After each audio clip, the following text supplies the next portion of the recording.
இந்த மோட்டார் எல்லாரும் தண்ணி எடுக்கிற மோட்டாரை தானே பார்த்திருப்பீங்க. ஆனா நம்ம ஃபேனா மாத்திருக்கோம். கொஞ்சம் பக்கத்துல வாங்க.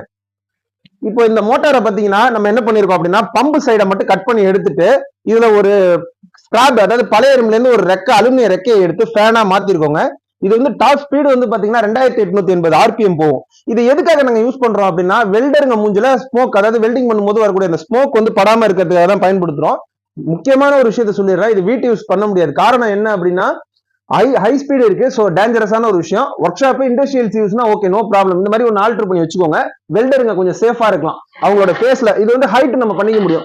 சரி, இந்த ஹைட் எதுக்கு இவ்வளவு தூரம் நீ ஹைட் பண்ற அப்படின்னு கேட்டீங்கன்னா, இதை வந்து நம்ம அப்படியே டாப் பொசிஷனை வந்து பாத்தீங்கன்னா இந்த மாதிரி நம்ம மடக்கி வச்சுக்க முடியும். ஸோ இங்க வெல்டிங் பண்ணும்போது இதோட காத்து வந்து நம்ம மேல அந்த ஸ்மோக் படாம யூஸ் பண்ண முடியும். இப்போ இதோட ஸ்பீடை உங்களுக்கு தெரியுது, இப்போ இதோட ஸ்பீடு வந்து பயங்கரமா இருக்குங்க. ஸோ நமக்கு வந்து ஸ்மோக் படாம இருக்கிறதுக்காகவும் நம்ம மூக்குள்ள அந்த ஸ்மோக்